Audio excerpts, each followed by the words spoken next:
About whether former President Trump should have been indicted aside, a former military intelligence officer says classified materials need to be handled appropriately. Sabrina Wilson has more on that and what some members of Louisiana's congressional delegation have to say about Trump's indictment.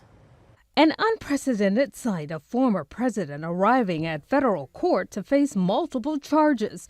This is definitely a historic day, not only because it's the first time in history that an ex-president has been indicted, but it's the first time that an ex-president has been accused of espionage. Former President Donald Trump pleaded not guilty to 37 federal charges stemming from his possession of classified documents after leaving the White House, and allegations he knowingly took steps to keep the government from finding the sensitive information. There are really two reasons to keep information classified, and the first is that we don't want the enemy to know what we know.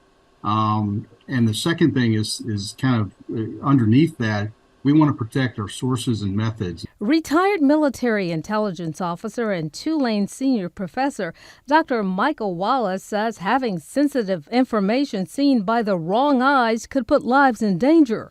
The majority of people in the intelligence world do protect classified information because we understand that it's a vital thing to the country, and it's also, you want to protect how you're getting this information, especially if there are human assets out there.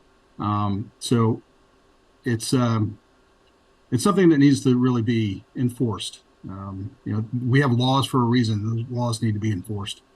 And it doesn't matter who it is. Members of Louisiana's congressional delegation responded to Trump's indictment. When the president's main opponent for his reelection seems to be treated in a very different way than anyone else, including Joe Biden himself or Hillary Clinton or others, that's what people can't get beyond. So it's clear he's been targeted in the past. That's clear. And this one, it seems like his own words indicate that he may have broken the law.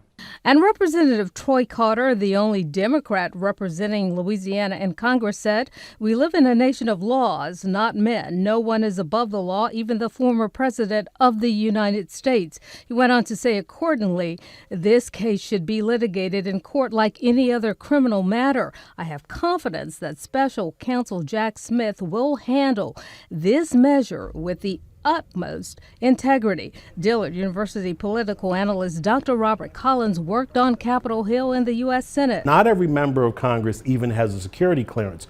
Even if you have a security clearance, you cannot take any classified documents out of the building. You have to look at them in the SCIF. Wallace says he still has security clearance because he's a Naval War College instructor and still adheres to the rules. So technically, I'm not allowed to look at what's leaked on the news. Trump says the federal charges he faces won't stop him from running for his old job, and Dr. Collins says there's nothing in the U.S. Constitution to stop him from doing so.